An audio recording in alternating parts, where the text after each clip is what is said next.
ഇടുക്കിയിലെ വിവരങ്ങൾ അറിയേണ്ടതുണ്ട്. കാരണം കഴിഞ്ഞ ദിവസം ഈ മഴനാശം ഏറ്റവും കൂടുതലുണ്ടായ ഉരുൾപൊട്ടലുണ്ടായ മേഖലയാണ് ഇടുക്കി. MC ബോബൻ ചേരുകയാണ്. ബോബൻ, ഇടവിട്ടുള്ള മഴയാണ്, പക്ഷേ മഴയുടെ ശക്തി കുറഞ്ഞു എന്ന റിപ്പോർട്ടുകളും പുറത്തു വരുന്നുണ്ട്. എന്താണ് ഇപ്പോൾ നൽകാൻ കഴിയുന്ന വിവരങ്ങൾ? ഈ പ്രധാനമായും നമുക്കറിയേണ്ടത് മഴ പെയ്യുന്നു, വൃഷ്ടിപ്രദേശത്ത് എത്രത്തോളം മഴ പെയ്യുന്നു എന്നടക്കമുള്ള കാര്യങ്ങൾ കഴിഞ്ഞ ദിവസം ബോബൻ തന്നെ റിപ്പോർട്ട് ചെയ്തതാണ്. ആ വൃഷ്ടിപ്രദേശത്ത് അല്ലെങ്കിൽ ഡാമിൻ്റെ പരിസരത്ത് മഴ പെയ്തെങ്കിൽ മാത്രമേ ഈ പറഞ്ഞതുപോലെ നമ്മുടെ വൈദ്യുതി പ്രതിസന്ധിക്കും ഒരു പരിഹാരം ഉണ്ടാക്കാൻ കഴിയുകയുള്ളൂ എന്ന് മാത്രമല്ല, മലയോര മേഖലയടക്കം ഉരുൾപൊട്ടൽ മുന്നറിയിപ്പുകൾ ഇപ്പോഴും ഉണ്ട്. ഏറ്റവും പുതിയ വിവരങ്ങൾ. സ്വപ്ന, ഇടുക്കിയിൽ മഴയുടെ ശക്തി കുറഞ്ഞിട്ടുണ്ട് എങ്കിലും ഇടവിട്ട് മഴ പെയ്യുന്നു. അതുതന്നെ ആശങ്ക ഉയർത്തുന്ന കാര്യമാണ്. സഞ്ചാര നിയന്ത്രണം ഇപ്പോഴും നിലനിൽക്കുന്നുണ്ട്. പ്രത്യേകിച്ച് സഞ്ചാരികൾക്ക് പൂർണ്ണ നിയന്ത്രണമാണ് ഇടുക്കിയിൽ ഏർപ്പെടുത്തിയിരിക്കുന്നത്. സഞ്ചാരികളും അതുപോലെ മറ്റുള്ളവരും അനാവശ്യ യാത്രകൾ ഒഴിവാക്കണം എന്ന നിർദ്ദേശവും ജില്ലാ ഭരണകൂടം നൽകിയിട്ടുണ്ട്.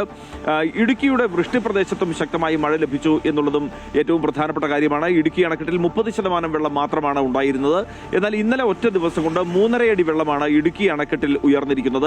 മുല്ലപ്പെരിയാറിൽ 1.5 അടി വെള്ളവും ഉയർന്നിട്ടുണ്ട്. ജില്ലയിൽ 2 അണക്കെട്ടുകളാണ് തുറന്നിരിക്കുന്നത്. കല്ലാർകുട്ടി, മലങ്കര എന്നീ അണക്കെട്ടുകൾ തുറന്നിട്ടുണ്ട്.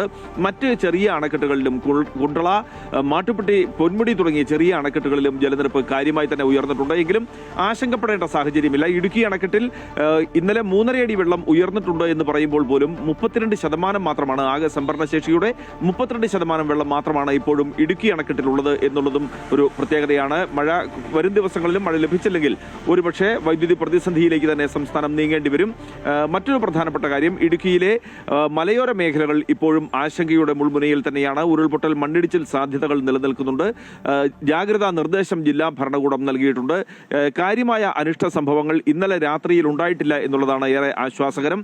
ജില്ലയിൽ 7 ദുരിതാശ്വാസ ക്യാമ്പുകൾ പ്രവർത്തിക്കുന്നുണ്ട്. 101 ആളുകളാണ് ഈ ദുരിതാശ്വാസ ക്യാമ്പുകളിലുള്ളത്. ഇന്ന് മഴയുടെ ശക്തി കുറയുകയും പഴയ ഒരു സ്ഥിതിയിലേക്ക് എത്തുകയും ചെയ്താൽ ഒരുപക്ഷെ ദുരിതാശ്വാസ ക്യാമ്പുകളിലുള്ളവർക്ക് വീടുകളിലേക്ക് മടങ്ങിപ്പോകാൻ കഴിയും. നിരവധി വീടുകൾ തകർന്നിട്ടുണ്ട്. ഇവർക്ക് പകരം സംവിധാനം ഒരുക്കുന്നത് സംബന്ധിച്ച് ജില്ലാ ഭരണകൂടം വില്ലേജ് അധികൃതരെ ചുമതലപ്പെടുത്തിയിട്ടുണ്ട്. ഇതിന് കണക്കെടുപ്പ് ഉൾപ്പെടെയുള്ള കാര്യങ്ങൾ വരും ദിവസങ്ങളിൽ നടക്കും. സ്വപ്ന, കനത്ത നാശമാണ് ഇടുക്കിയിൽ കഴിഞ്ഞ ദിവസം ഉണ്ടായത്. പറഞ്ഞതുപോലെ കൃത്യമായ നമുക്ക് 2018 ആ പ്രളയമൊന്നും മറക്കാനേ സാധിക്കില്ല. ആ ദൃശ്യങ്ങളെല്ലാം നമ്മുടെ മനസ്സിലേക്ക് വരികയാണ്. ഇടുക്കിയിലടക്കം എന്താണ് സംഭവിച്ചതെന്നത് ഉള്ളതായി